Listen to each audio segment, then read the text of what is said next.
Your network show right here on 910 AM, the Superstation of Future Radio. Hey, I'm your host, Brother Michael Imhotep. It is Thursday, April 8th, 2021, and we are live. Hope everybody's doing well. It's been another very busy day, and I was watching day 9 of the Derek Chauvin trial in the murder of George Floyd. And today was a very damaging day of testimony from Dr. Martin Tobin, who is a pulmonologist. He's a breathing expert, a lung doctor. And he destroyed Derek Chauvin's defense. And he said that George Floyd died from a low level of oxygen, and also that George Floyd suffered a brain injury as well. Okay. He suffered a seizure and suffered a brain injury. And he also said that Derek Chauvin kept his knee on George Floyd's neck for 3 minutes after George Floyd stopped breathing. Okay, so it was a very, very damaging day of testimony. Then we also heard from a surgeon, and the surgeon dispelled the defense that George Floyd suffered a heart attack and basically died from the heart attack, or that George Floyd suffered from excited delirium. He dispelled that myth as well. Okay. Police surgeon Bill Smock testified today as well. Okay, so it was another day of damaging testimony, and we're going to break some of this down here for you. And then also, you know, Joe Biden has released his $2 trillion infrastructure bill, $2 trillion plus infrastructure bill. And it focuses more on just traditional infrastructure. It also focuses on broadband internet, different things like this. But there's an article from NPR, National Public Radio, that just came out that ties into this $2 trillion infrastructure bill. And it deals with a brief history of how racism shaped interstate highways, a brief history of how racism shaped interstate highways. And it ties into the U.S. Interstate Highway Acts of 1952 and 56, and some other things as well. So we're going to talk about some of that history today as well. Okay. All right. Now on the African History Network show, we focus on educating, empowering, and inspiring people of African descent throughout the diaspora and around the world, because right now it's correct your own behavior.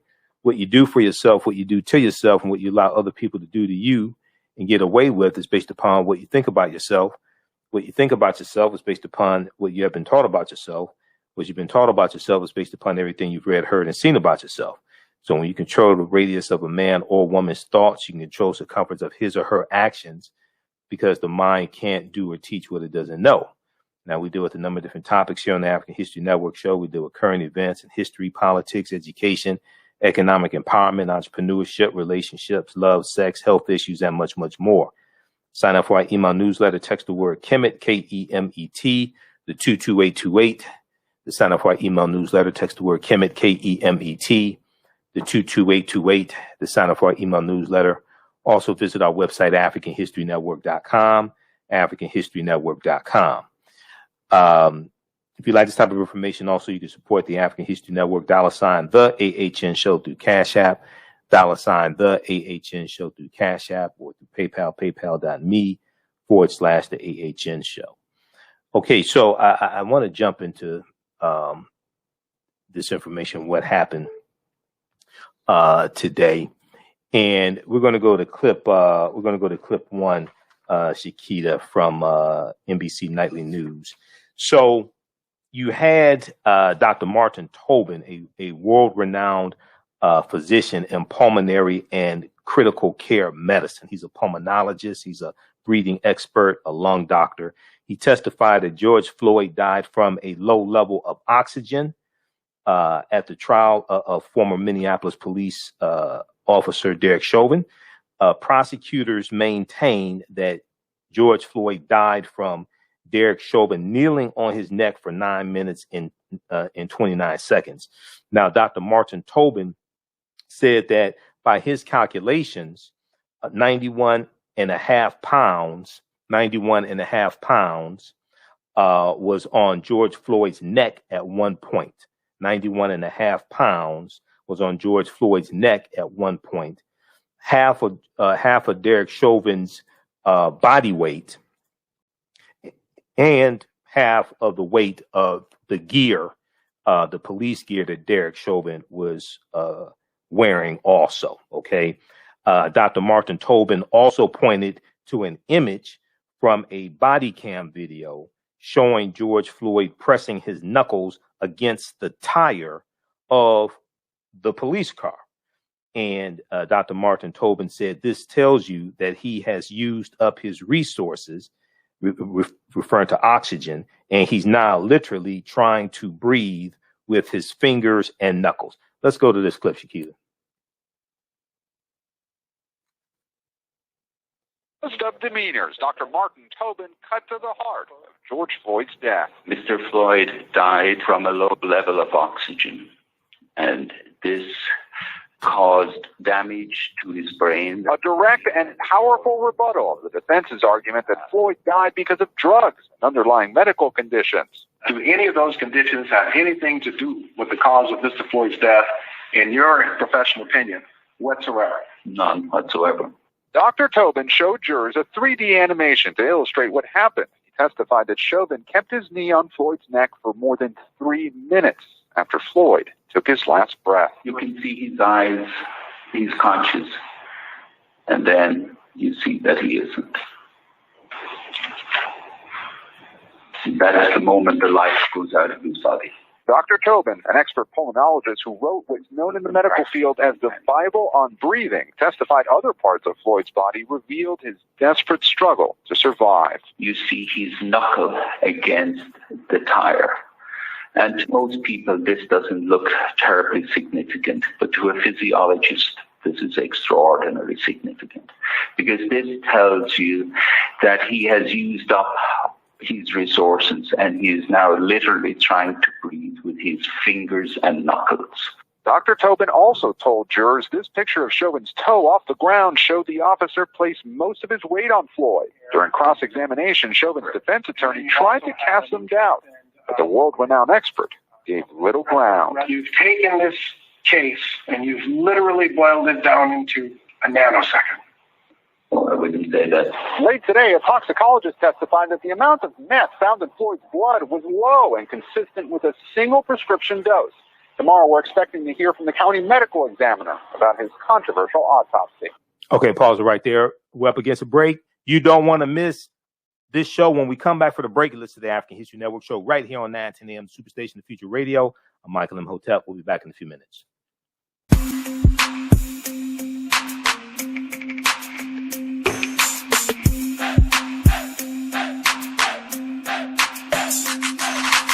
Are you getting ready for fall or winter? We have the solution for all seasonal clothing needs. Comedicwear.com is the go-to online source for Comedic African fashion and lifestyle products with a contemporary twist.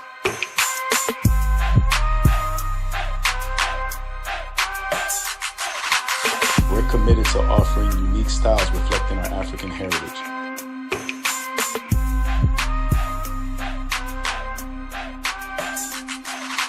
Comedicwear.com is inspired by ComedicScribes.com to influence our people in learning and showing pride. Please visit our website at ComedicWear.com.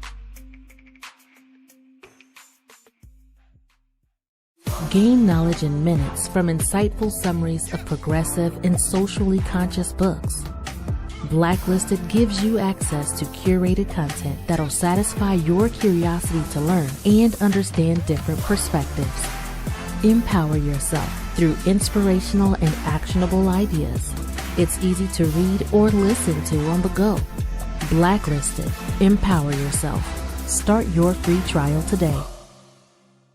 We all know the cannabis industry is headed toward an uprise in the past decade. What happens when there is a brand that brings this uprise in a blow? The cannabis industry welcomes her uprise. Hustle her hemp. Delivering excellence with pride is her watchword, and how you choose to embrace it makes it a priority.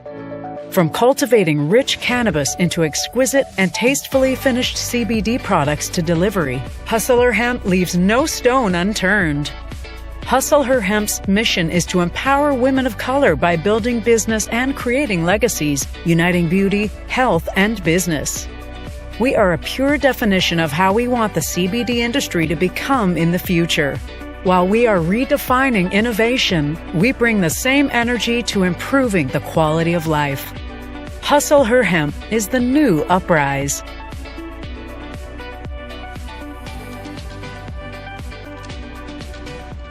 Hi, I'm Joel Wilson, President and CEO of JCW Computer Consulting, LLC, a technology implementation firm with over 20 years of satisfying customers.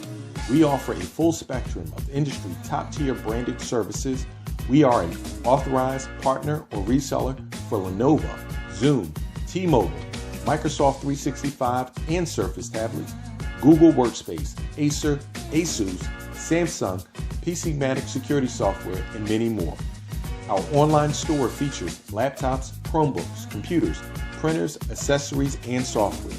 Businesses, take advantage of our free 1-hour Zoom tech consultation and know we offer top nationwide high-speed internet service providers, voice over IP, and cellular phone services.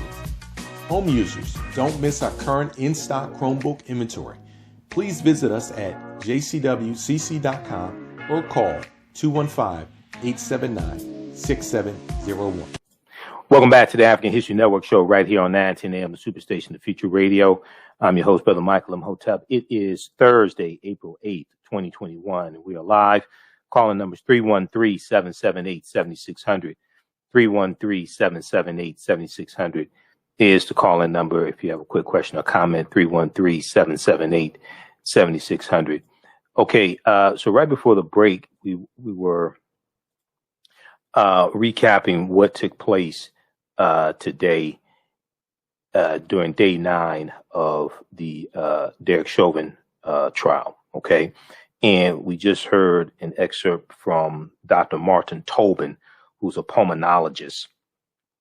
He's a lung doctor. He's an expert. He's a world-renowned pulmonologist. Now, he also today. So you heard the clip, and he was referencing a chart and talking about Derek Chauvin's toe being off the ground as well. Okay, let's go to this chart here and turn on the screen share so you can see this. What we're going to do, we're going to replay that clip. We're going to replay clip 1, Shakita, because I have this chart up and I want people to see it here who are watching on Facebook and YouTube. So just cue clip 1 back up, please. All right. So as I was saying, you have, let's go to this here. 91.5 pounds was on George Floyd's neck at one point. So we see the image of an officer, Chauvin, with his body weight on George Floyd's neck. Okay. And Dr. Martin Tobin also talked about the toe off the ground. So you see that depicted here. You see it circled. Okay. Let's go back to clip 1 now that we have this graphic up and I can describe it. Let's go back to clip 1, Shakita.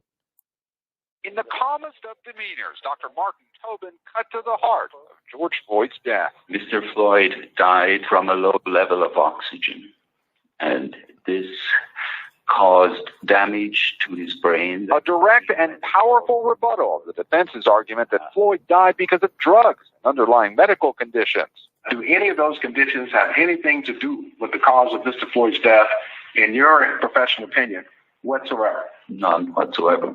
Dr. Tobin showed jurors a 3D animation to illustrate what happened. He testified that Chauvin kept his knee on Floyd's neck for more than 3 minutes after Floyd took his last breath. You can see his eyes, he's conscious, and then you see that he isn't. That's the moment the life goes out of his body. Dr. Tobin, an expert pulmonologist who wrote what's known in the medical field as the Bible on breathing, testified other parts of Floyd's body revealed his desperate struggle to survive. You see his knuckle against the tire. And to most people, this doesn't look terribly significant, but to a physiologist, this is extraordinarily significant, because this tells you that he has used up his resources and he is now literally trying to breathe with his fingers and knuckles. Dr. Tobin also told jurors this picture of Chauvin's toe off the ground showed the officer place most of his weight on Floyd. During cross-examination, Chauvin's defense attorney tried to cast some doubt, but the world-renowned expert gave little ground. You've taken this case and you've literally boiled it down into a nanosecond. Well, I wouldn't say that. Late today, a toxicologist testified that the amount of meth found in Floyd's blood was low and consistent with a single prescription dose.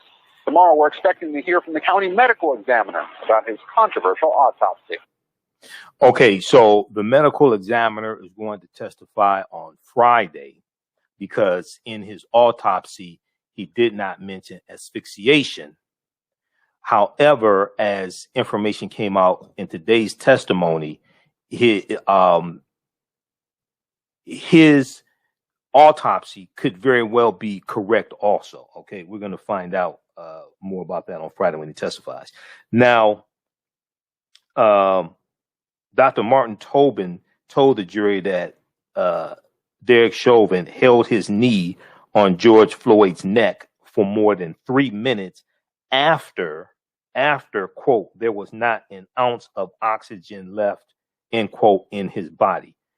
3 minutes after there was not an ounce of oxygen left in George Floyd's body. Now, Dr. Martin Tobin also challenged the defense's argument that fentanyl factored into George Floyd's death, saying that George Floyd's breathing rate appeared to be normal on body camera footage. Fentanyl can significantly slow a person's breathing. We're going to go to clip 2 in just a second. Here's Shakita. Now, if we look at New York Times has really good updates on this. I look at the live updates from New York Times, Washington Post, and NBC News. We'll go to key moments on day 9 of the Derek Chauvin trial in just a second from the New York Times. If we look at the live updates from the Washington Post, let's go to this here. Okay, so they talk about Dr. Martin Tobin's testimony, and they say a breathing expert said that George Floyd died of low oxygen, struggling for air under an officer's knee. Then a police surgeon also testified today, emphatically discounted that George Floyd suffered a heart attack or had excited delirium.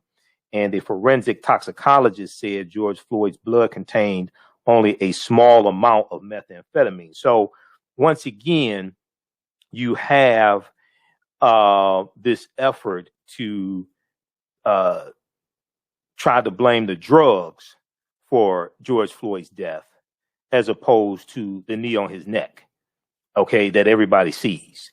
They want to blame it on the drugs and say it was the drugs that killed him. All right. Now,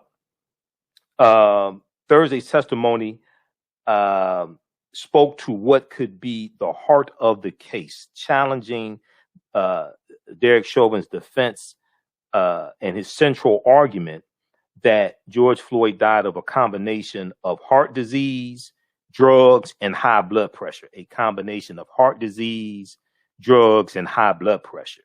Okay, now one could make the argument he died of a combination of a knee on his neck and white supremacy. One could make that argument. White supremacy and racism. One could make that argument. Derek Chauvin's attorney, Eric Nelson, has suggested George Floyd's already compromised heart grew overwhelmed by his struggle with the police, with the police officers there on the scene. Andrew Baker, the chief medical examiner in Minnesota's Hennepin County, is expected to testify on Friday, as I said. Okay, now I want to go to clip 2 here. And clip 2, this is from MSNBC. Pulmonologist captivates jurors with demonstrations, questions during testimony. Let's go to clip 2, Shakita.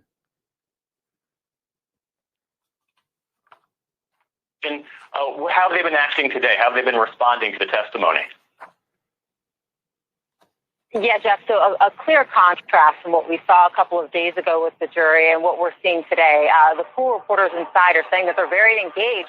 And it's interesting because, speaking about how people breathe, and sort of the science of it all is a bit dry, but jurors are captivated. And as Shauna had mentioned, this witness is very engaging, calling on jurors to, sort of touch their neck as he's trying to describe certain things. But what really stands out here is when the prosecution slowed down that video where you could see George Floyd's face. And when Dr. Tobin mentioned, take a look there, you can see when his eyes start to close for the final time. Dr. Tobin then said, that's the moment the life goes out of his body. And this is a moment where jurors were taking notes, leaning into the video. And certainly worth noting that George Floyd's family is inside the courtroom, and they just continue to stare straight ahead. So obviously, an incredibly emotional moment for them as well, but certainly a powerful moment there for the prosecution.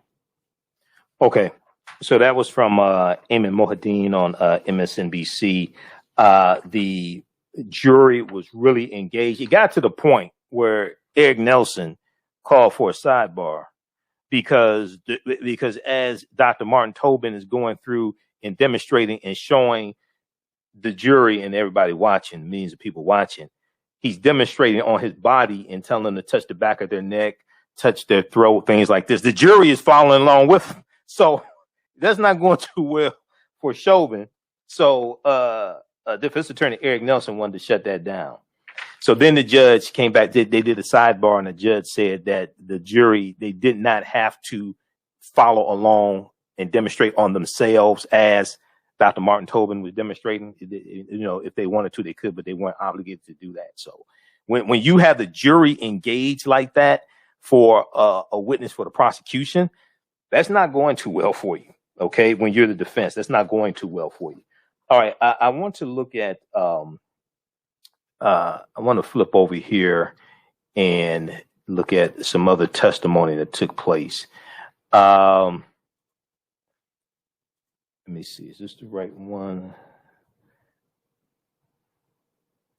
So brain injury, George Floyd suffered from brain injury also because of this altercation. He suffered brain injury as well.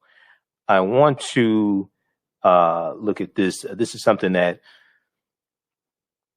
Dr. Martin Tobin testified to as well today.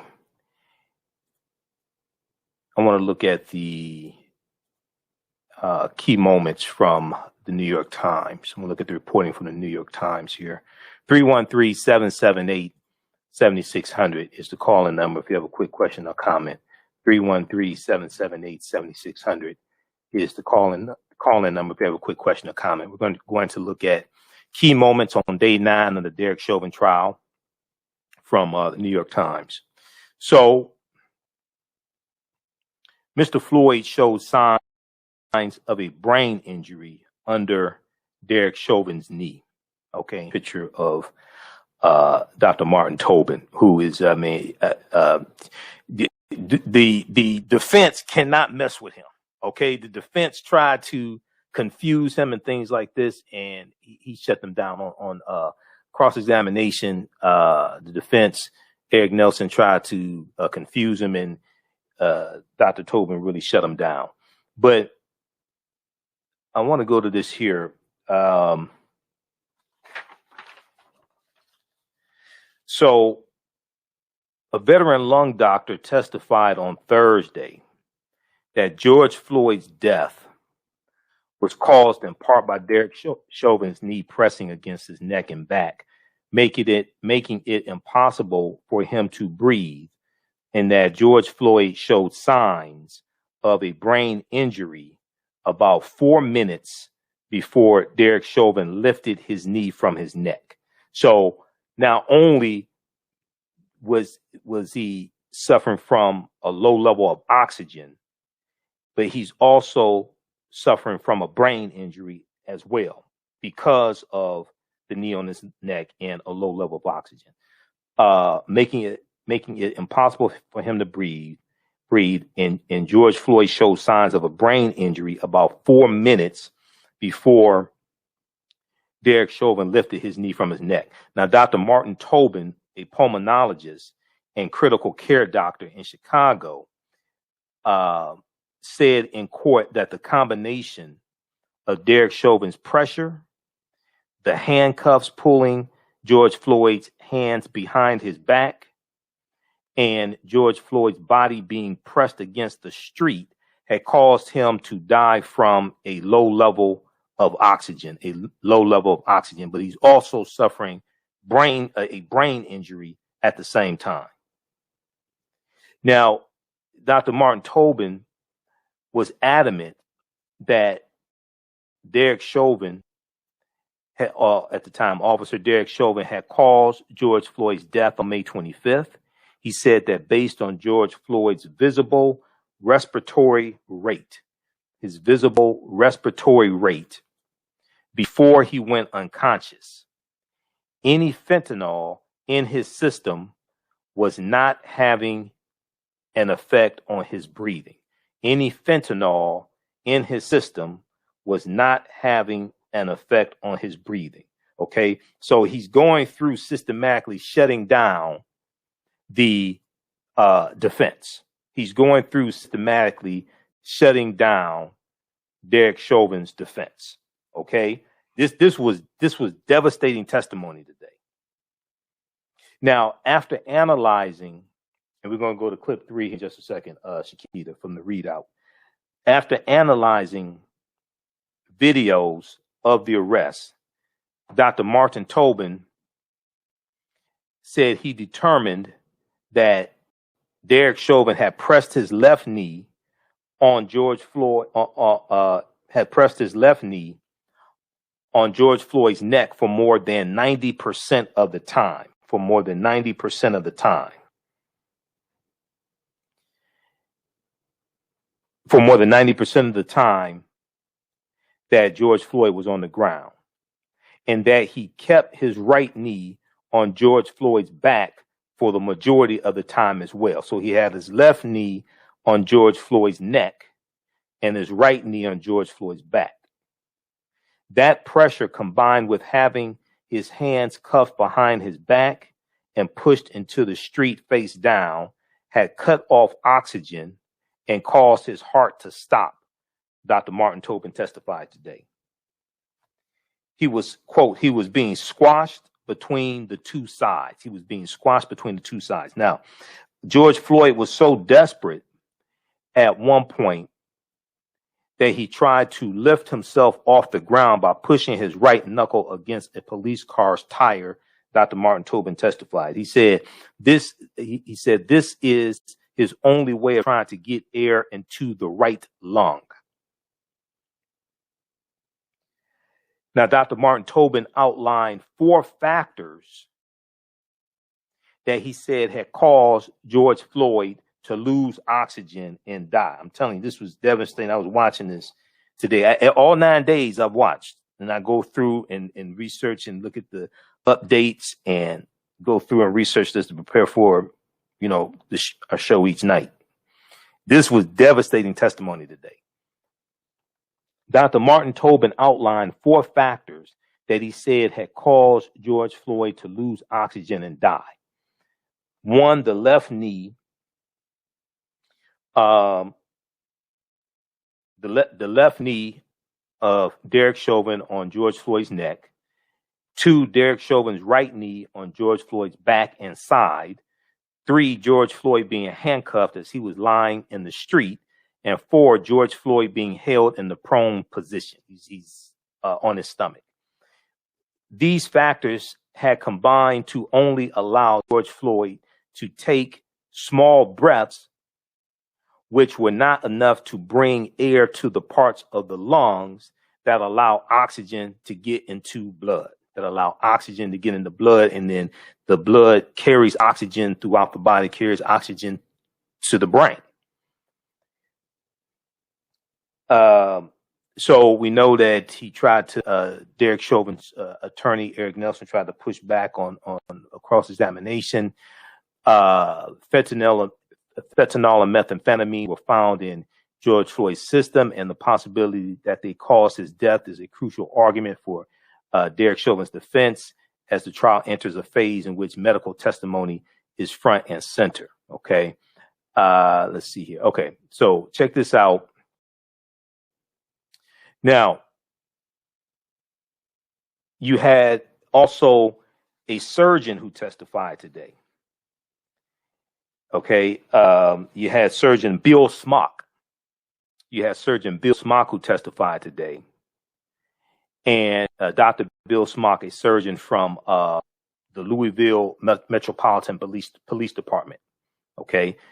He testified that he had found no evidence to support claims that George Floyd died of an overdose. So they're going through, the prosecution is going through systematically with evidence and expert witnesses, systematically disarming the defenses point by point. They're going through systematically with expert witnesses, with doctors, with police use of force instructors. They're going through systematically point by point, refuting the defense of Derek Chauvin, but is based upon the facts and the evidence. So Dr. Bill Smock testified today, and he testified. He said he saw no evidence of an overdose. He said Mr. Floyd died from positional asphyxia, which is a fancy way of saying he died because he had no oxygen left in his body. All right. Once again, it wasn't an overdose, as Eric Nelson is saying. It wasn't excited delirium, as Eric Nelson is saying.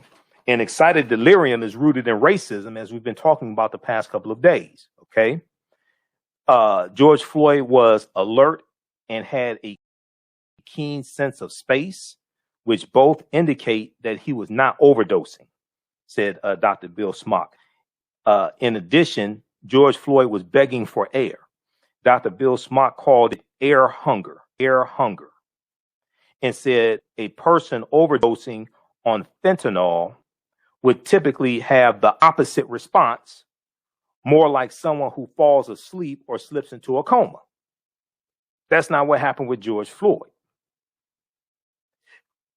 When asked whether George Floyd was suffering from a fentanyl overdose, Dr. Bill Smock said, quote, "That is not a fentanyl overdose. That is somebody begging to breathe," systematically shutting down the defense's arguments. All right. Now, okay, I want to go to Washington Post now. Okay, so this is key moments from day 9. This is from New York Times. All right. I want to go over to the Washington Post because this gets back into excited delirium, which we've been talking about the past few days this week.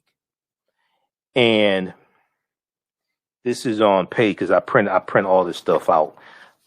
So this is on page 3 of the live updates from the Washington Post. Let's flip over to Washington Post live updates, because they talked about excited delirium today in court.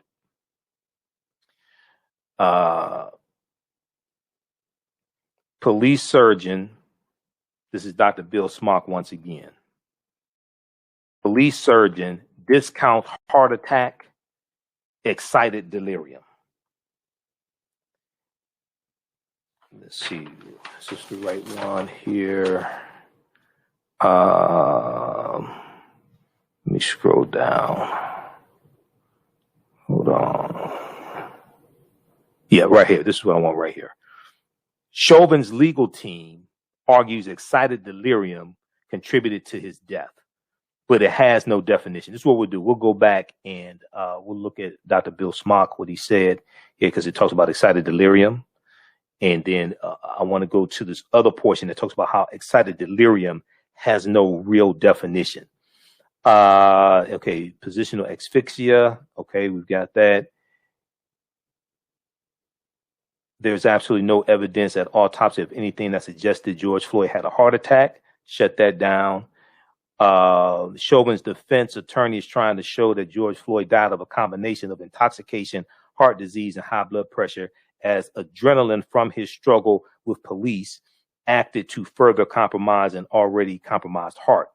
Now, okay, fentanyl, okay. Critics have questioned okay, right here. Dr. Bill Smock said he is well acquainted with the signs of excited delirium, a, quote, physical and psychiatric state, end quote, in which the patients show a high heart rate, seemingly superhuman strength. Now, see, this argument of excited delirium, and I'm going to show you this in just a minute, ties into racism and the fear of African American men, especially high on drugs, in that they will have superhuman strength, where they try to rape white women, all this stuff. This ties into a deep history. Dr. Bill Smock said he is well acquainted with the signs of excited delirium, a, quote, physical and psychiatric state, end quote, in which the patients show a high heart rate, seemingly, quote, superhuman strength, end quote, garbled speech, and some other symptoms. George Floyd did not show these symptoms, he said. George Floyd did not show these symptoms, he said. So part of the argument is that Derek Chauvin had to keep his knee on George Floyd's neck even after George Floyd was unresponsive, because as defense attorney Nelson has said numerous times throughout this trial, someone who's unconscious can wake up and start struggling again, or they can wake up and have some type of superhuman strength, because he's arguing excited delirium, and they have some type of superhuman strength. And the expert witnesses are shutting this argument down. This is what's taking place in court. And the expert witnesses are systematically shutting down this argument. All right, now, critics have questioned the use of excited delirium, calling it pseudoscience used to protect police officers who use excessive force. Okay, well, let's, yesterday and the day before yesterday, we talked about some of the history of excited delirium. All right, I want to go back to that. That was from, I think that was from day 8, New York Times update. Let's try to find this here. That was day 8. Key moments. Just a second here. All right, which one was that?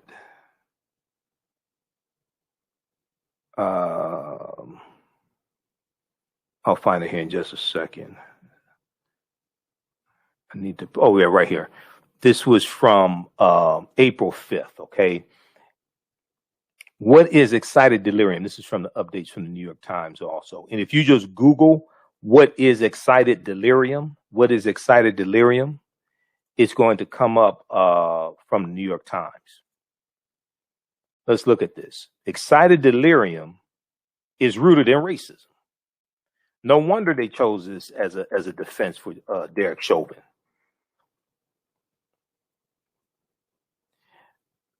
Some experts insist Some experts insist that excited delirium syndrome is a genuine medical condition, while others say it is simply an excuse for police brutality. There is no, so in opening statements, Derek Chauvin's defense mentioned excited delirium only in passing, but did say that a contributing factor to George Floyd's death was, quote, the adrenaline flowing through his body.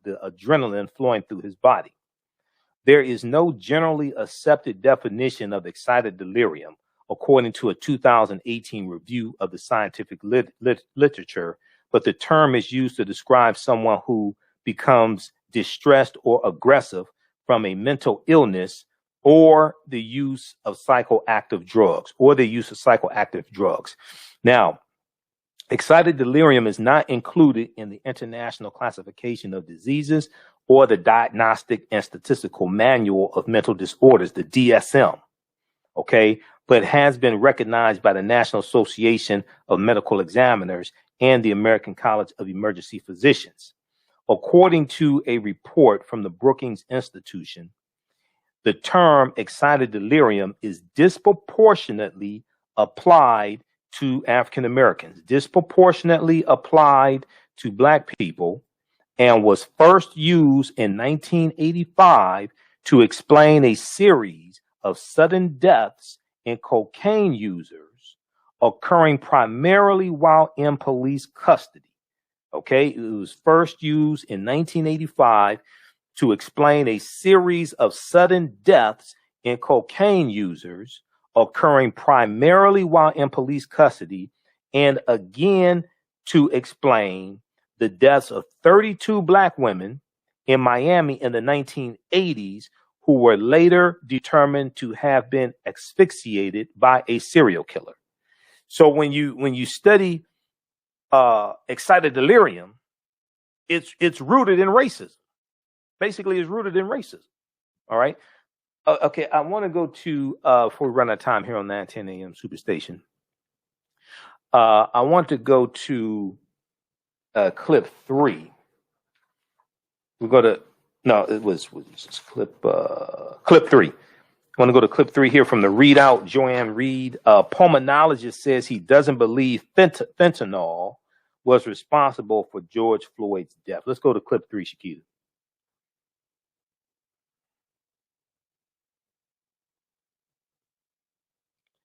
Take it off mute. With science, namely riveting testimony. Start from the beginning again. Start from the beginning, please. Derek Chauvin.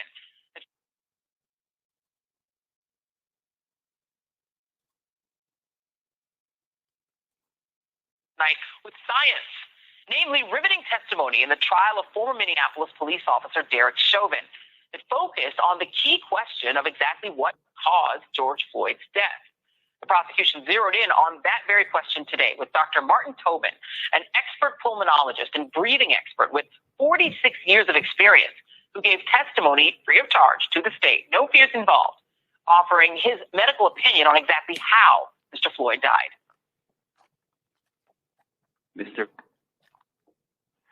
From a low level of oxygen, and this caused damage to his brain that we see, and it also caused a PEA arrhythmia that caused his heart to stop. Dr. Tobin, who said that he watched videos of Floyd on the ground hundreds of times, also noted the body language that revealed Floyd's desperation during his final moments of life. You see his knuckle against the tire. And to most people, this doesn't look terribly significant, but to a physiologist, this is extraordinarily significant, because this tells you that he has used up his resources and he is now literally trying to breathe with his fingers and knuckles. The expert pulmonologist also countered the defense's claim that drug use and underlying health conditions led to Floyd's death. A healthy person subjected to what Mr. Floyd was subjected to would have died. Wow, he also noted the exact moment that Floyd died. At the beginning, you can see he's conscious. You can see slight flickering, and then it disappears. And so one second he's alive and 1 second he's no longer. That's the moment the life goes out of his body. And still, Chauvin's knee remained. When he last take a breath, the knee remains on the neck for another 3 minutes and 27 seconds. After there's no pulse, the knee remains on the neck for another 2 minutes and 44 seconds. Dr. Tobin's testimony appears to contradict the findings of the medical examiner, Dr. Andrew Baker, who determined Floyd died because his heart and lungs stopped functioning while being restrained by police, with no mention of insufficient oxygen. That medical examiner is scheduled to testify tomorrow. Okay. Last night, the city... Okay, pause right there. Thanks. All right. That is from the Readout with Joanne Reed, April 8th, 2021, MSNBC. Lastly here, let's go back quickly here to Washington Post, and they get into talk more about Excited Delirium in the next portion here, dealing with the live update. Chauvin's legal team argues Excited Delirium contributed to his death, but it has no definition. So they talk about that. Then they get into George Floyd should have gotten CPR, quote, way before it was given, expert says. Dr. Bill Smock, an emergency medicine physician and police surgeon, testified today that George Floyd should have received CPR far sooner than he did. Asked when CPR should have started, he responded, way before it was. As soon as Mr. Floyd is unconscious, he should have been rolled over. Analyzing video of George Floyd pinned to the ground, Dr. Bill Smock also pointed out signs that the man was struggling to get oxygen. Okay. Those watching on Facebook and YouTube, keep watching. We're going to keep broadcasting for a few more minutes. Those watching on our Facebook fan page, The African History Network, and our YouTube channel, Michael Imhotep. We're out of time here on 910 AM Superstation WFDF. Right now, it's correct wrong behavior. It's not over till we win Wakanda forever. We'll talk to you tomorrow night. Peace. All right, stand by. Let me clear this line. Okay. All right, we're going to keep going for a couple more minutes, and I want to get into this information dealing with the history of segregation and a brief history of how racism shaped interstate highways. Okay, this deals with a brief history of how racism shaped interstate highways. Okay. Also, if you'd like to stop your information, you can support the African History Network, $ the AHN Show through Cash App, $ the AHN Show through Cash App, and then also through PayPal, paypal.me/the AHN Show, paypal.me/the AHN Show. Okay. And then also at our website, AfricanHistoryNetwork.com. So we're here 6 nights a week, 6 days a week to help us keep broadcasting, keep doing the research, stay on the air, finance the show, pay some of the bills, etc. Okay. So thanks for your support. Also, all of my DVD lectures are at our website, AfricanHistoryNetwork.com, DVD lectures and digital downloads at our website, AfricanHistoryNetwork.com. That helps support us also. We all know the cannabis industry is headed toward an uprise in the past decade. What happens when there is a brand that brings this uprise in a blow? The cannabis industry welcomes her uprise. Hustle her hemp. Delivering excellence with pride is her watchword, and how you choose to embrace it makes it a priority. From cultivating rich cannabis into exquisite and tastefully finished CBD products to delivery, Hustle Her Hemp leaves no stone unturned. Hustle Her Hemp's mission is to empower women of color by building business and creating legacies, uniting beauty, health, and business. We are a pure definition of how we want the CBD industry to become in the future. While we are redefining innovation, we bring the same energy to improving the quality of life. Hustle Her Hemp is the new uprise.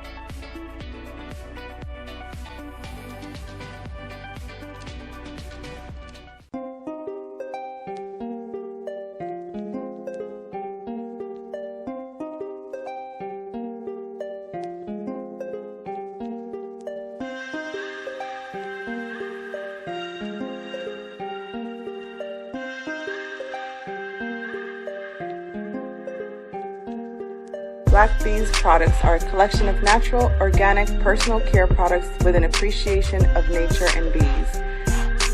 Our philosophy is without bees, we have nothing. We are honoring our Nile Valley ancestors who understood the importance of bees. Black Bees created a high-quality, natural, organic personal care line that would be affordable to everyone. We hope you try and enjoy our Black Bees products line and come back and visit us at blackbeesproducts.com. With blackbusinesstee.com, the messages are clear and meaningful.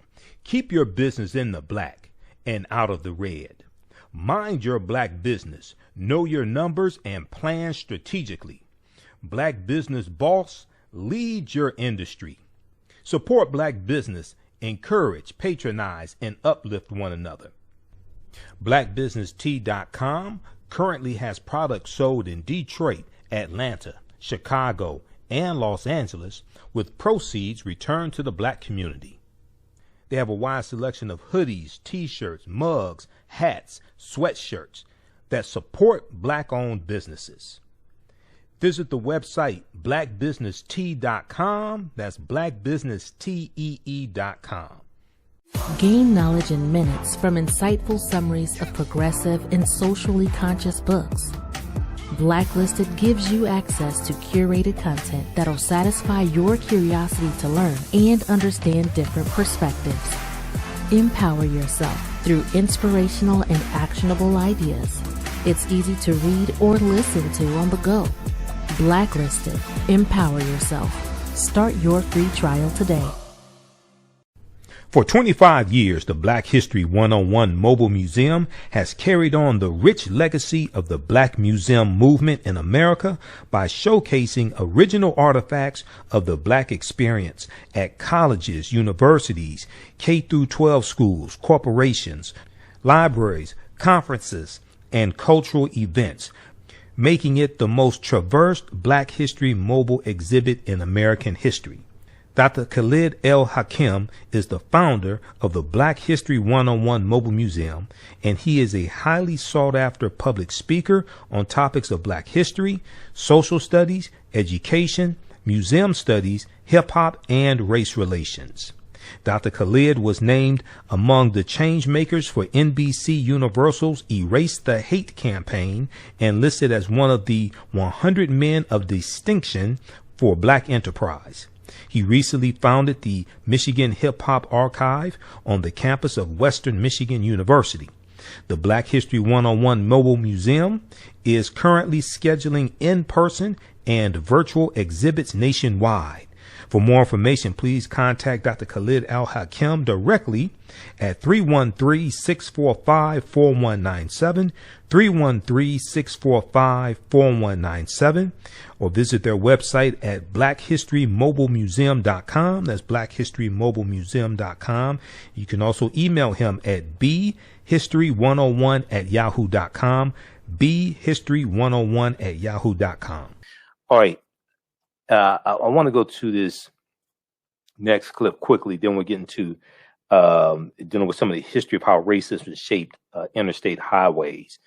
This last clip, this is police surgeon Bill Smock, says George Floyd died because he had no oxygen left in his body. Okay, this is a short clip, but I want to go to this also because what the prosecution is doing. Now, see, it's important for people to understand. So some people say, oh, this is all we need to hear. They should stop the trial now. No mas, what have you. No. The defense has not presented their case yet.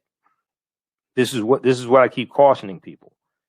The defense has not presented their case yet. And all defense attorney Nelson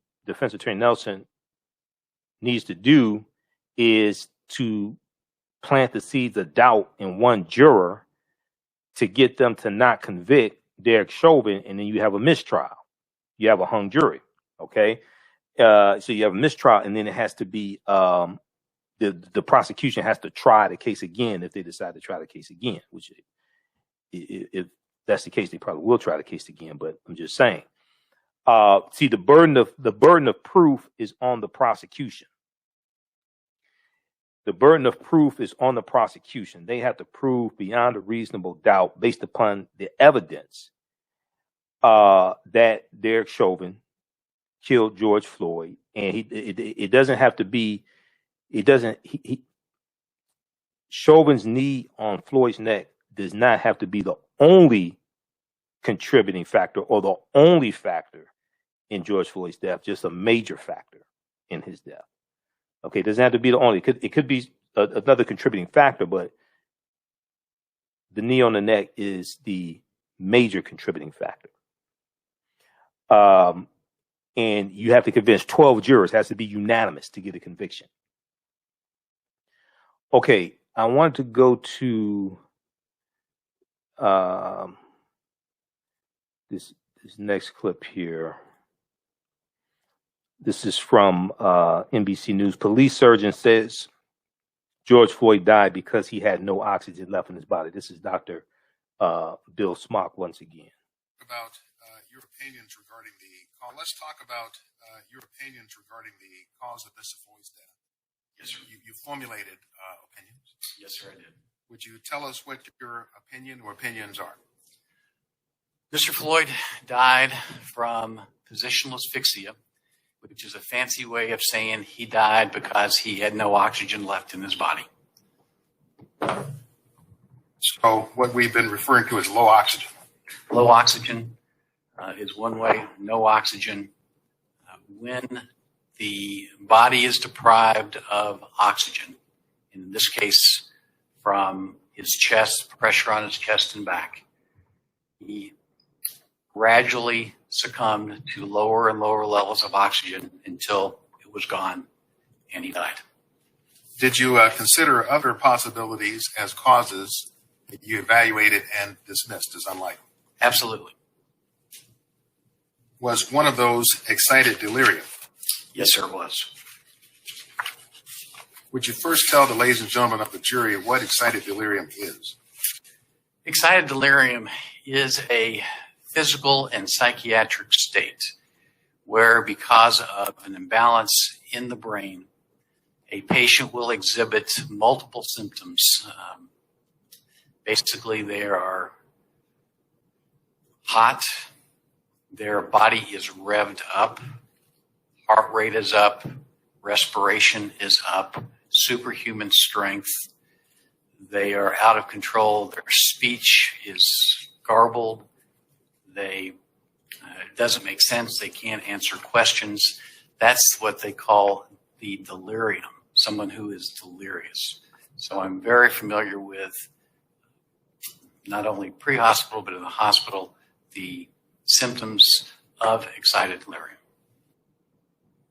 Okay, Paying attention. so that is from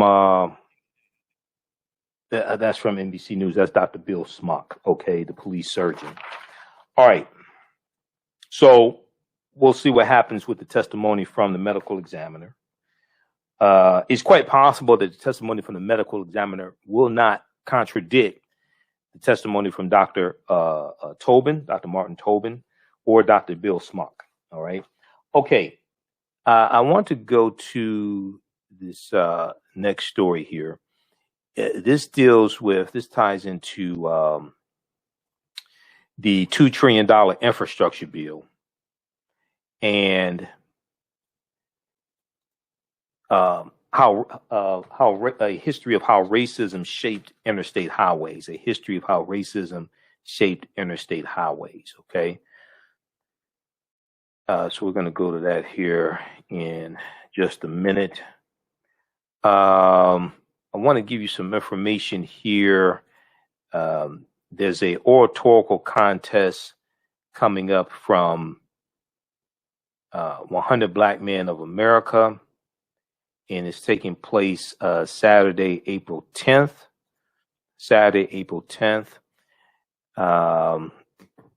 In the Metro Detroit area. Let's see. Let's pull up the information on this.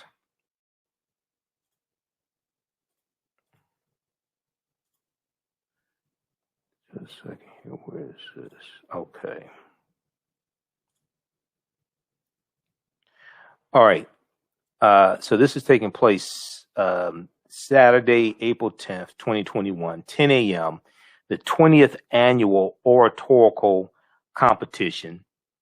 This is 100 Black Men of Greater Detroit and Health Alliance Plan, HAP, the 20th Annual Oratorical Competition. Topic: Historical Disparities in American Healthcare and the impact of broken trust in Black communities. Historical disparities in American healthcare and the impact of broken trust in Black communities. This is taking place at D Loft Studio, the letter D Loft Studio, located at 138 Stratford Road in Ferndale, Michigan. 138 Stratford Road in Ferndale, Michigan. All right, and let's see here. Let's see if we can bring this up larger. Let's do this here.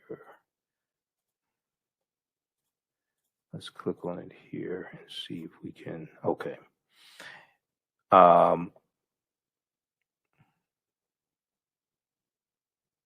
Okay, yeah, 138 Stratford Road in Ferndale, Michigan. Now, they will also be streaming. So this is in person, but they will also be streaming online at facebook.com/100 Black Men of Greater Detroit, facebook.com/100 Black Men, 100 Black Men of Greater Detroit. Guest judges include Kweku Osei Bonsu, Taylor Hill, and Christopher Purnell. The guest MC would be Andrew Humphrey from the weatherman from WDIV Channel 4 and reporter WDIV Channel 4 here in Detroit, Andrew Humphrey. You can view the event on Zoom. So they have, if you go to their website, 100blackmendetroit.org, 100blackmendetroit.org, they have more information, how to get involved, etc., and how to watch. Okay, 100 Black Men. Let's see here. 100blackmendetroit.org is the website. 100blackmendetroit.org is the website. My frat brother Dennis sent this to me. Also, that's how I found out about it. Okay, because he is the media contact for this, Dennis Williams. But visit their website. You can find out more information about this. Okay. All right. Let's look at. I want to go to this other story here. And you've heard me talk about the U.S. Interstate Highways and the U.S. Interstate Highway Acts 1952 and 1957. 1952 and 1956, I should say. I saw this story yesterday. This is from NPR.org. Let's pull this up here. This is a brief history of how racism shaped interstate highways, okay, by Noel King. And they talk about the $2 trillion plan to improve America's infrastructure.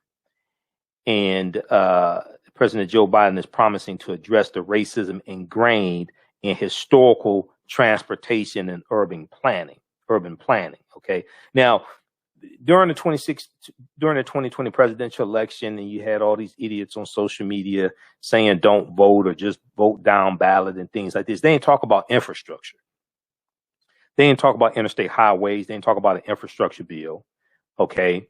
And all this ties into politics. Okay. Politics is the legal distribution of scarce wealth, power, and resources, and the writing of law, statutes, ordinances, amendments, and treaties, their adoption, interpretation, and enforcement. Politics is the legal distribution of scarce wealth, power, and resources, and the writing of laws, statutes, ordinances, amendments, and treaties, their adoption, interpretation, and enforcement. And I want to pull up some information here.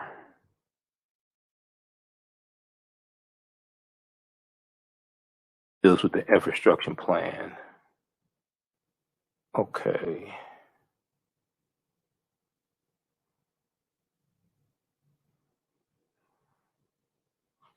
Let's pull this up also. All right.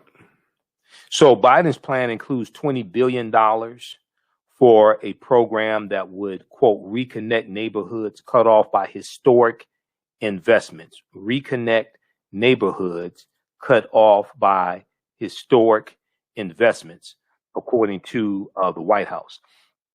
It also looks to target 40% of the benefits of climate and clean infrastructure investments to disadvantaged communities. It also looks to target 40% of the benefits of climate and clean infrastructure investments to disadvantaged communities. Now, planners of the interstate highway system, which began to take shape after the Federal Aid Highway Act of 1956, routed some highways directly and sometimes purposefully through Black and brown African American and Hispanic communities. In some instances, the government took homes by eminent domain. Okay, some of our homes were taken by eminent domain, and then some of our homes and the expressways are going to run through about 41,000 miles of interstate highway. They're going to run through about 1,600 African American communities all across the country. All right, and this disrupts our communities. They ran through Black Bottom here, the Black Bottom Paradise Valley area. That's I-375 that ran through there. We're going to see this take place all throughout the country, wiping out African American businesses, wiping out many of our homes that we owned, displacing us into other neighborhoods. All right, there is a article. There's another article I want to pull up just a second here.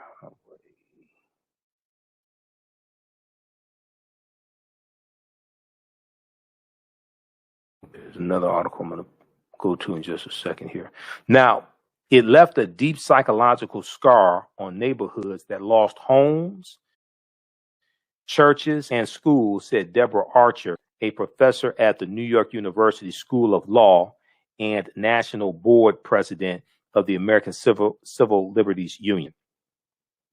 Professor Deborah Archer recently wrote for the Iowa Law Review about how transportation policy affected the development of Black communities.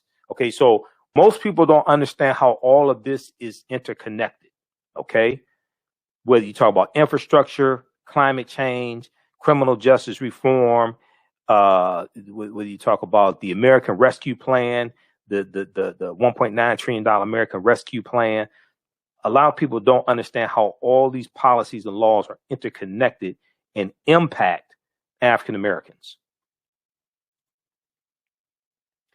Professor Deborah Archer says President Joe Biden will face major challenges in trying to rectify historical inequities. Okay, you ain't lying about that. She said, what is not clear is whether and how that money will be distributed in a way that will address the racial inequalities that are built into our transportation system. Racial inequalities that are built into our transportation system and our infrastructure. Okay. She said, I think it is also important for us to think about how we will shift culture within the relevant agencies so that white middle class and affluent neighborhoods will not continue to be favored at the expense of communities of color. Okay, how I think it's also important for us to think about how we will shift culture within the relevant agencies so that white middle class and affluent neighborhoods will not continue to be favored at the expense of communities of color, producing lopsided and skewed patterns of infrastructure development. So they go through some highlights of the interview that National Public Radio did with Professor Deborah Archer. Okay, we're going to continue with that here. And then recently I talked about this other article from NPR, and this deals with a history of segregation. And let me see if we can pull this up. It dealt with housing segregation, okay? It's from NPR, and it dealt with housing segregation, I think it was. I'm going to try to pull this up because I don't have it printed somewhere, but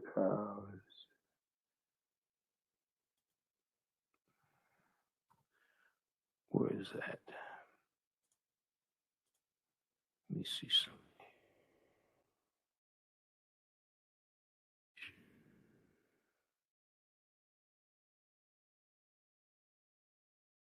Yeah, this article right here. We just talked about this a few days ago. I'm going to go to this one next. I'm going to show you this here because all this is connected, okay? Let's see here.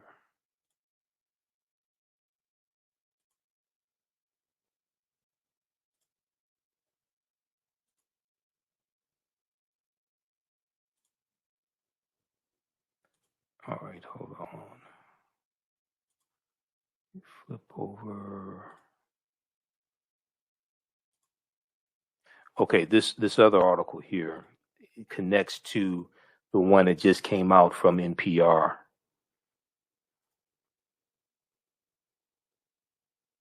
A forgotten history of how the U.S. government segregated America. A forgotten history of how the U.S. government segregated America. This is from May 3rd, 2017, National Public Radio, NPR.org. All of this history is connected. Federal housing policies created after the Depression ensured that African Americans and other people of color were left out of the new suburban communities and pushed instead into urban housing projects such as Detroit's Brewster Douglass Towers, the Brewster Douglass projects in Detroit. And one of the things they talk about in this article is redlining, a policy of redlining. But they also talk about the interstate highways as well. Okay. And if we Federal Housing Administration, all this is dealing with the government.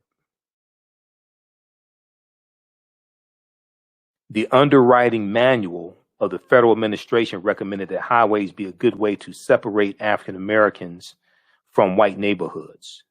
So this was not a matter of law, it was a matter of government regulation, but it also was not hidden. So it can't be claimed that this was some kind of de facto situation.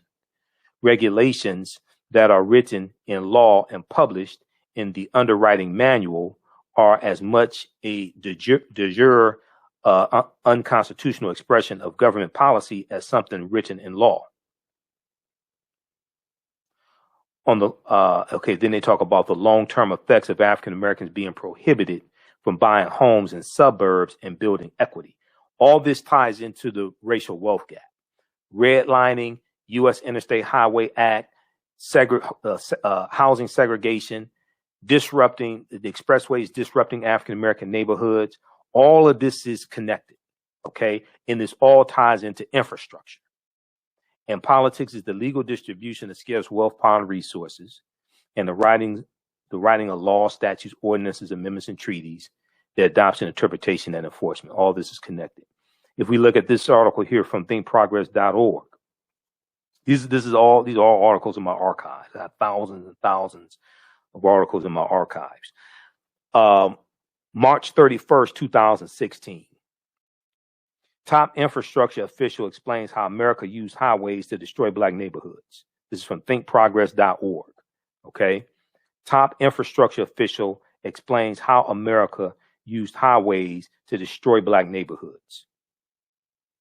So remember when the a piece from Newsweek.com that came out April 4th, 2018, the 50th anniversary of the assassination of Dr. King. And it was a study by YouGov. It was a survey. It was a poll by YouGov. And this poll said that 40%, the finding was 40% of white people said that African Americans could be equally as successful as white people if they just tried harder. This was on the 50th anniversary of the assassination of Dr. King. Okay, that this survey came out. This poll. This is from this article here from Newsweek.com. Is from April 4th, 2018. That's the 50th anniversary of the assassination of Dr. King. 40% of whites think black people just need to try harder.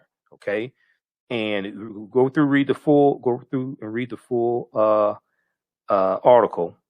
But it says YouGov asked a number of questions of what it called racial resentment. Racial resentment.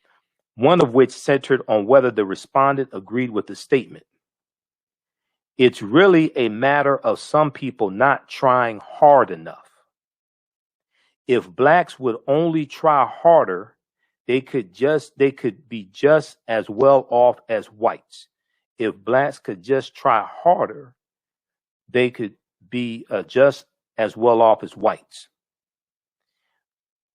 So basically 40% of white people surveyed agree with this. Overall, 35% of respondents agreed, 16% strongly agreed, 19% somewhat with that statement, 28% neither agreed or disagreed. Okay. This is what happens when you're ignorant of history. This doesn't have anything to do with trying harder. This is what happens when you're ignorant of history and you don't understand the history of what the federal government has done in U.S. Interstate Highway Acts, redlining, the GI Bill, all different types of things like this. This is after slavery. We ain't talking about 246 years of slavery. We're talking about after that. Okay? This is what happens when you don't understand history like this. How the federal government used interstate highways to destroy African American neighborhoods, or how segregation in housing is something that was created by the federal government. Okay, and this ties back to the New Deal and President Franklin Roosevelt. And even though some policies, it is true, some policies in the New Deal were beneficial to some African Americans, but because a lot of the resources were distributed at the state level, it allowed those southern states, that allow those former Confederate states, it allowed them to discriminate against African Americans. Okay, this is what happens when you don't understand a forgotten history of how the U.S. government segregated America, right? And things like they break it down here, the Federal Housing Administration, which was established in 1934, and the Homeowners Loan Corporation, established in 1933, all government entities. Redlining was created by the federal government. So when you don't understand history, and this is why I have said numerous times, America needs a massive history lesson. And that's why this study from the Southern Poverty Law Center is so important. Teaching Hard History American Slavery, Teaching Hard History American Slavery from the Southern Poverty Law Center. It's about a 52-page study. You can download this from splcenter.org, Southern Poverty Law Center. And it breaks down how the history of slavery is largely being mistaught in schools all across the country. Okay. And how it's being largely mistaught in schools all across the country. And also it is it lays out recommendations on how to more correctly teach the history of slavery as well. Okay. It lays out recommendations on how to more correctly teach the history of slavery also. All right. So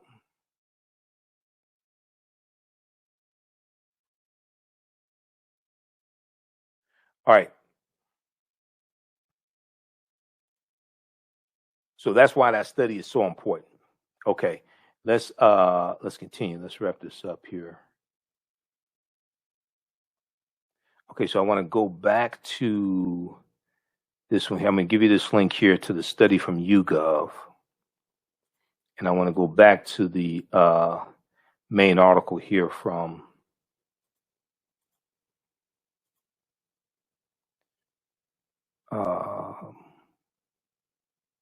Think Progress. Let's see here. Let's close that out.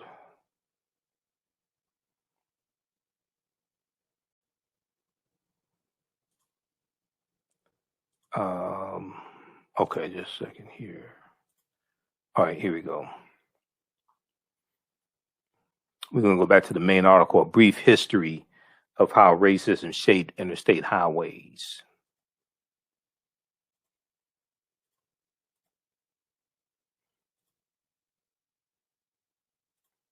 Okay, so I think it's also important for us to think about how we will shift culture within the relevant agencies so that white middle class and affluent neighborhoods will not continue to be favored at the expense of communities of color, producing lopsided and skewed patterns of infrastructure development. Okay, so then it goes through and breaks down highlights of the interview with Professor Deborah Archer. Why would officials have targeted thriving, vibrant communities? Was it just because the people who lived there were African American and Hispanic? This is the interviewer for National Public Radio. They're asking her these questions. So she said, some of the time, yes, that was actually the case. The highways were being built just as courts around the country were striking down traditional tools of racial segregation. A lot of this ties into also Brown versus Board of Education, U.S. Supreme Court case in 1954, desegregation case. Okay. She says, so for example, courts were striking down the use of racial zoning to keep African Americans in certain communities and white people in other communities, racial zoning. And so the highway development popped up at a time when the possibility of integration in housing was on the horizon. And so very intentionally, highways were sometimes built right on the formal boundary lines that we saw used during racial zoning. Sometimes community members asked the highway builders to create a barrier between their community and encroaching Black communities. Okay, so this becomes a tool of segregation to enforce racism. Racism is a system of advantage and privilege distributed based upon race. Okay, racism is a system of advantage and privilege distributed based upon race. So the interviewer goes on to say, I think it was Noel King who did this interview. As I read your paper, I was astonished to realize how many places this happened. Was there any successful resistance? So Professor Deborah Archer says there was certainly successful resistance. We can see good examples in Greenwich Village in New York. There were examples from Washington, D.C., which is where the phrase no white men's roads through Black men's homes. No white men's roads through Black men's homes. This is where this phrase comes from in Washington, D.C. That was the rallying cry for folks in Washington, D.C. who resisted it. And there was also a successful effort in New Orleans. But I think it is important to note, I think it's important to point out the most successful efforts to stop highways were not those that focused on racial justice or those that were put in place to protect Black communities. The people who were most successful were the ones that focused on environmental justice and protecting parks in their communities in that way. The people who were most successful were the ones that focused on environmental justice and protecting parks and their communities in that way.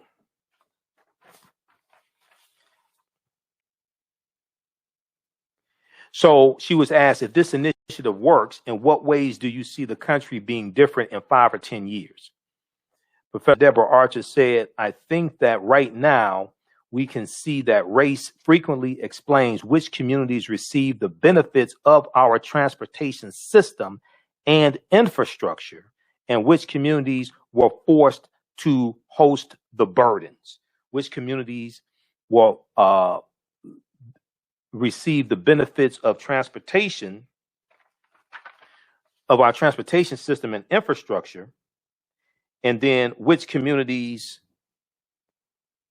were forced to host the burdens.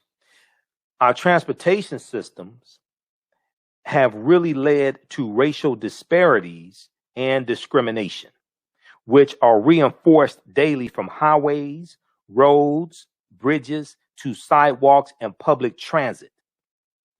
We make it harder for African Americans and people of color to access and take advantage of opportunities.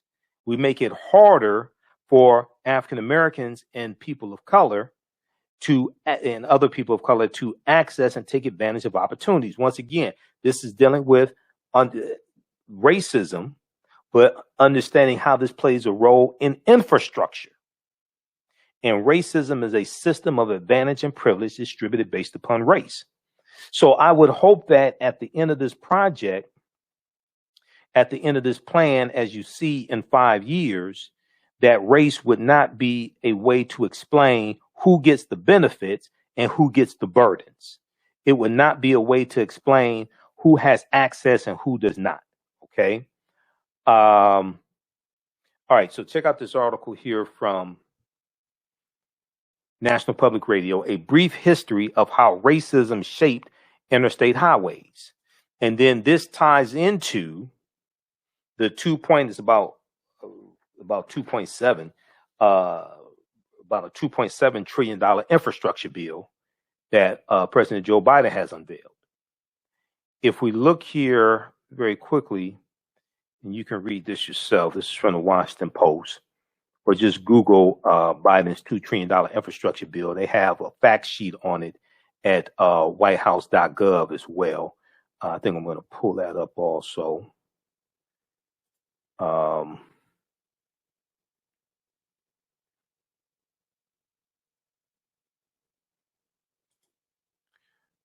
Okay, let's see here. That one is one other article. There's something I was looking for and I just found it. And let's see, whitehouse.gov fact sheet. Where is this here?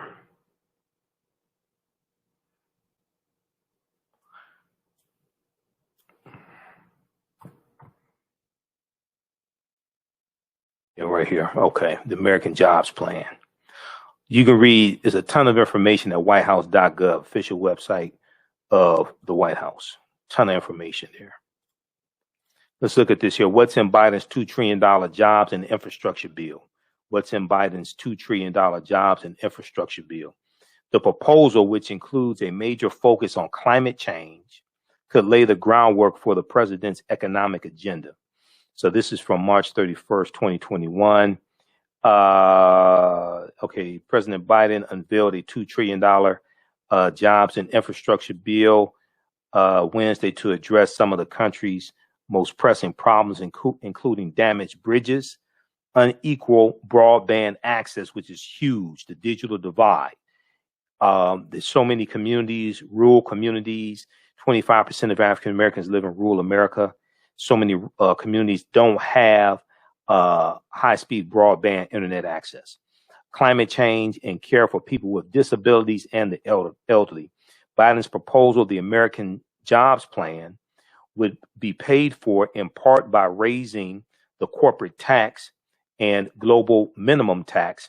Many of these measures would reverse the Trump administration's 2017 tax cut, which billionaires and millionaires did not need. Okay, so infrastructure bill plan covers manufacturing, caretaking, estimated spending. Okay, so they break this down. They have this chart.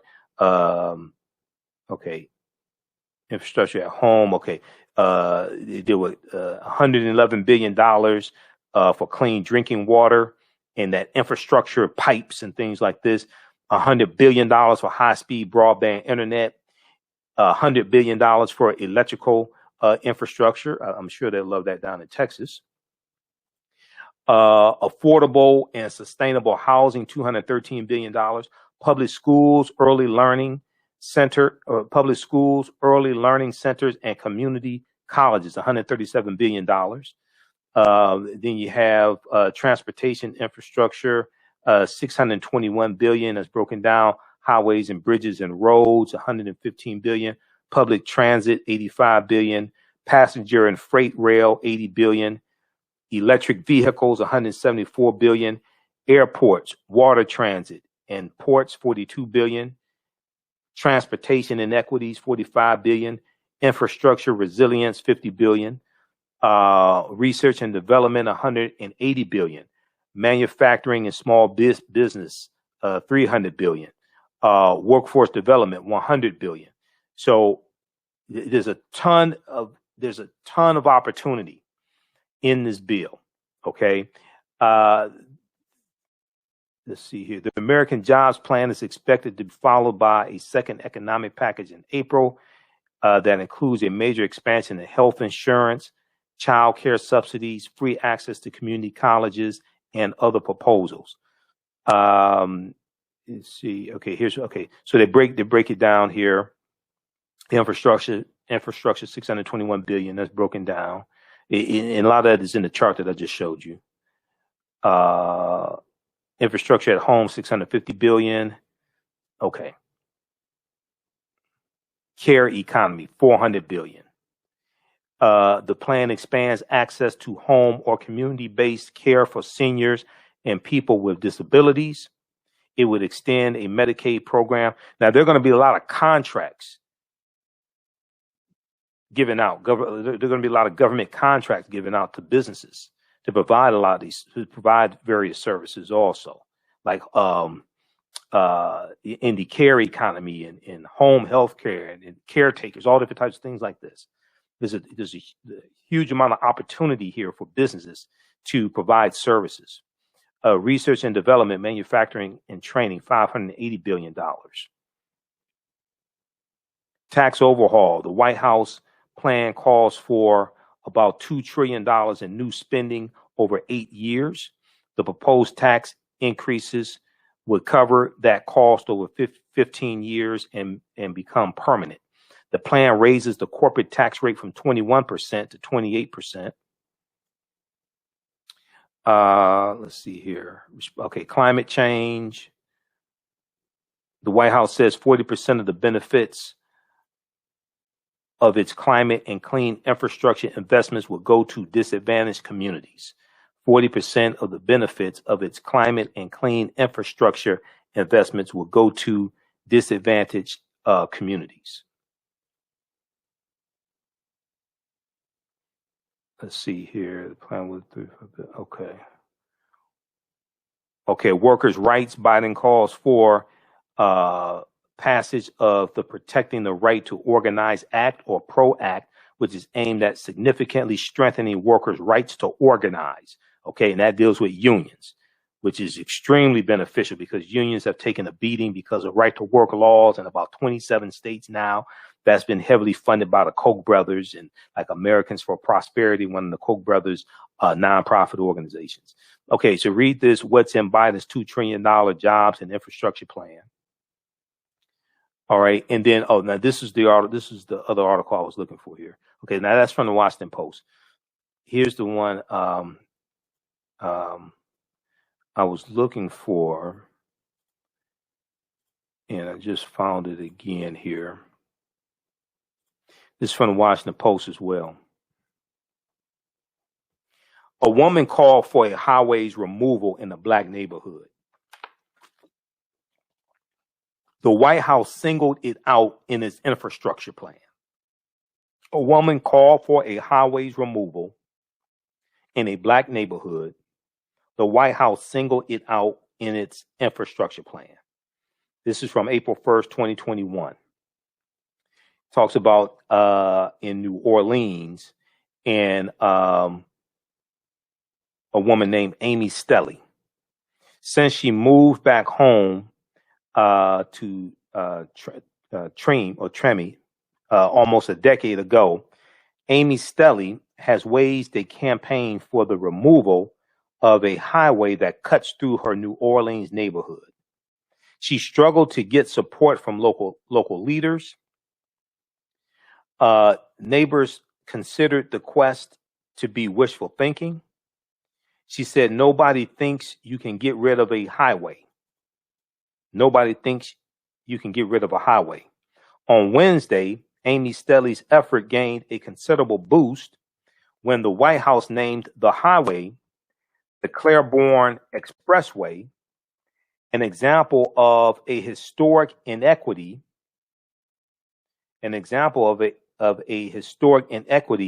that President Joe Biden's new infrastructure plan would seek to address through billions in new spending. Amy Stelly did not know the road had been singled out until a reporter called. She said, I'm floored. I'm thrilled to hear President Biden would call out the Claiborne Expressway as a racist highway. Now, Amy Stelly is an architectural designer, and she is part of a growing movement across the country to take down highways bored through or that were driven through neighborhoods predominantly home to people of color, especially African Americans. Most were created as the federal government worked to connect the nation after the birth of the interstate highway system.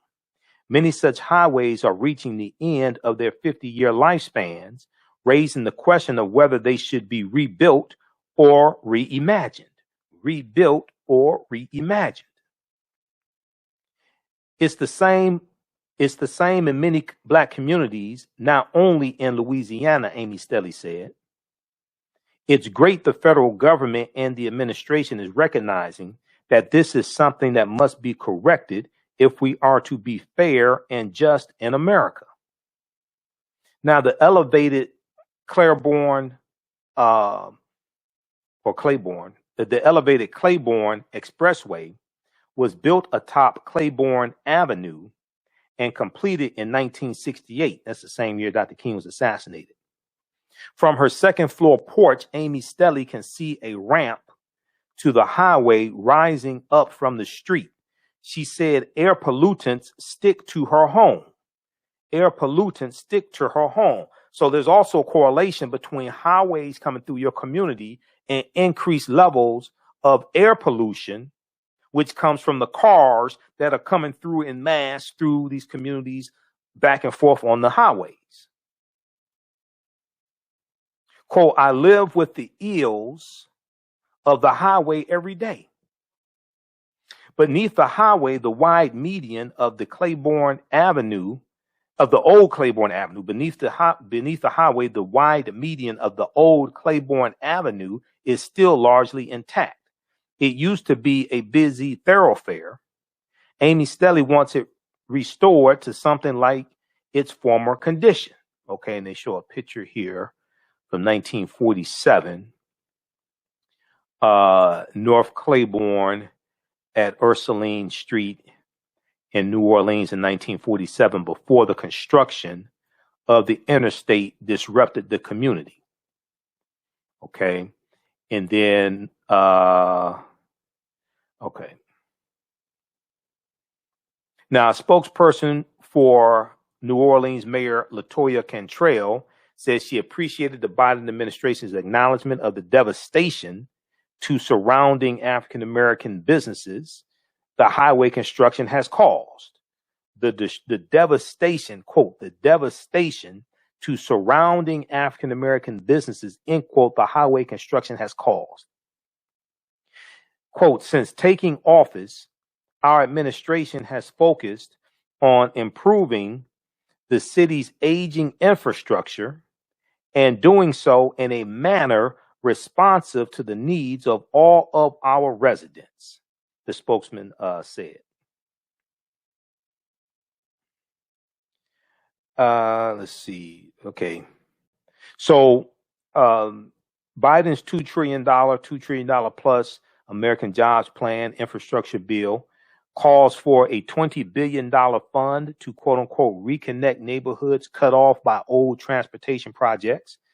Documents released Wednesday, the week of April 1st, 2021, by the White House provided little detail about how the money could be used, but the projected cost of taking down highways varies from a few hundred million to billions of dollars.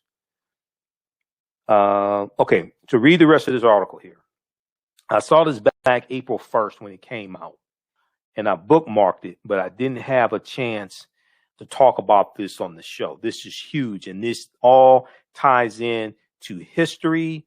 This ties into politics, racism, etc. Okay, politics is the legal distribution of scarce wealth, power, and resources, and the writing of law, statutes, ordinances, amendments, and treaties, their adoption, interpretation, and enforcement. This deals with interstate highway, which then ties into the infrastructure bill. You have to have enough people in the House of Representatives to pass the infrastructure bill, 218 votes. Now, because in the Senate, because of the budget reconciliation process, they can actually, Democrats will just need 51 votes, 50 plus one tiebreaker, Madam Vice President Kamala Harris, to push this through. Now, you're going to need Joe Manchin to vote for it. I think Joe Manchin will vote for this. He's not going to vote to get rid of or change the filibuster, which is why in the 2022 midterm elections, more Democrats have to be voted into the Senate and vote out Republicans, so you can get to like 60 plus 1 or 60 plus 2 and nullify Joe Manchin's vote. So even if Joe Manchin votes against certain bills, certain Democratic bills, you'll still have 60 votes to get it passed. Because you need, outside of judges, most things dealing with finances and things like this, you need 60 votes in the Senate. Like reparations, you don't even have 40 votes in the Senate to support reparations. This is why when people say reparations now, my response is reparations how? Explain to me where the vote's going to come from. Because as it stands now, you only have 50 Democrats in the Senate, and all of them don't even support reparations. And which Republicans you think going to vote for a reparations bill in the Senate? You couldn't get a single Republican in the Senate to vote for the $1.9 trillion American Rescue Plan. And most of that is going to benefit, and that $1.9 trillion American Rescue Plan would be very beneficial for a lot of white people that voted the Republicans in office in the first place, especially a lot of poor white Republicans. You couldn't get a single Republican, and not just the House, but the Senate to vote for the $1.9 trillion American Rescue Plan. So which Republicans you think going to vote for reparations in the Senate? And Senator Tim Scott, the only black Republican in the Senate, he's already said he's not voting for reparations. So if the black Republican is not going to vote for reparations in the Senate, how many white Republicans you think going to vote for reparations? This is why when people say reparations now, my response to them is reparations how? Explain to me how you get this bill passed. I want to hear this. Okay, so read this article also from the Washington Post. A woman called for a highway's removal in a black neighborhood. The White House singled it out in its infrastructure plan. This is exemplified elections have consequences. This is why we broke down Joe Biden's plan numerous times, especially his 22-page agenda to empower Black America. We broke this down numerous times here on this show to show you the difference between policies from a Biden administration and a Trump administration. This is why we went through step by step and broke this down. All right. Okay, hey, if you'd like this type of information, you can support the African History Network, $ the AHN Show through Cash App, $ the AHN Show through Cash App, also through PayPal, paypal.me/the AHN Show, paypal.me/the AHN Show. And then at our website, AfricanHistoryNetwork.com. Okay. So this helps us to keep doing the research there on the air, keep broadcasting. I should be on Roland Martin Unfiltered on Friday, and we'll discuss some excerpts of that on our Friday show. All right, look, we have to get out of here. Remember, at the African History Network, we focus on educating, empowering. Oh, be sure to follow us on our Facebook fan page, The African History Network, The African History Network. Turn on live notifications so you know when we go live. A lot of people are not being notified when we go live. If you got a notification when we went live today for this show, just post here. Let me know yes or no whether you got a notification that we went live. If you subscribe to our Facebook fan page, The African History Network, if you subscribe, let me know if you got a notification. I'm trying to figure this out. Today when Roland broadcasted his show, no notification came through, and there's a number of people that were posting on the live stream that they did not get a notification that he was on the air. Okay, normally we get a notification, but I didn't get one today. And a lot of people said they didn't get one, but when I broadcast, there's a number of people who are not getting the live notifications, and then also I'm running into the same problem on YouTube as well. So I'm trying to figure this out.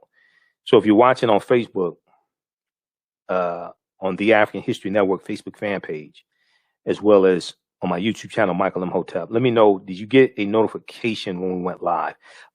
Be sure to subscribe to our channels and then turn on live notifications. So hopefully you'll be notified when we go live also. All right. Okay. All right. How you doing, Eric and Robin? All right. We have to get out of here. Remember, at the African History Network, we focus on educating, empowering, and inspiring people of African descent throughout the diaspora and around the world, because right knowledge corrects wrong behavior. It's not over till we win. Wakanda forever. We'll talk to you tomorrow night. Peace. Digital Dandelion's Technical Solutions works with businesses like yours to create an operations manual for your business, which is something many businesses don't have. According to AARP, more than 30% of small business owners are over 50 years old. Many business owners want to retire by selling their businesses or by passing their businesses on to their children. However, according to Forbes Investment Advisors, many retiring owners' attempts to sell their businesses for retirement fail. You cannot sell your business without a business manual. Your children also cannot inherit your business because there is no way to run it. Your business does not have to die when you leave. Their business Bible products will give you the tools you need for a thriving business that can make you money even after you retire. Are you looking at increasing your business's annual revenue? Digital Dandelions can help you make at least $100,000 in annual revenue and expand your business. Speak with them today about solidifying your business. Visit digitaldandelions.com today and get a free 30-minute consultation. For 25 years, the Black History 101 Mobile Museum has carried on the rich legacy of the Black Museum movement in America by showcasing original artifacts of the Black experience at colleges, universities, K-12 schools, corporations, libraries, conferences, and cultural events, making it the most traversed Black History mobile exhibit in American history. Dr. Khalid El Hakim is the founder of the Black History 101 Mobile Museum, and he is a highly sought-after public speaker on topics of Black history, social studies, education, museum studies, hip-hop, and race relations. Dr. Khalid was named among the change makers for NBC Universal's Erase the Hate campaign and listed as one of the 100 men of distinction for Black enterprise. He recently founded the Michigan Hip Hop Archive on the campus of Western Michigan University. The Black History 101 Mobile Museum is currently scheduling in-person and virtual exhibits nationwide. For more information, please contact Dr. Khalid El Hakim directly at 313-645-4197, 313-645-4197, or visit their website at blackhistorymobilemuseum.com. That's blackhistorymobilemuseum.com. You can also email him at bhistory101@yahoo.com, bhistory101@yahoo.com. Gain knowledge in minutes from insightful summaries of progressive and socially conscious books. Blacklisted gives you access to curated content that'll satisfy your curiosity to learn and understand different perspectives. Empower yourself through inspirational and actionable ideas. It's easy to read or listen to on the go. Blacklisted. Empower yourself. Start your free trial today. Hi, I'm Joel Wilson, President and CEO of JCW Computer Consulting LLC, a technology implementation firm with over 20 years of satisfying customers. We offer a full spectrum of industry top-tier branded services. We are an authorized partner or reseller for Lenovo, Zoom, T-Mobile, Microsoft 365 and Surface tablets, Google Workspace, Acer, Asus, Samsung, PCmatic security software, and many more. Our online store features laptops, Chromebooks, computers, printers, accessories, and software. Businesses, take advantage of our free 1-hour Zoom tech consultation and know we offer top nationwide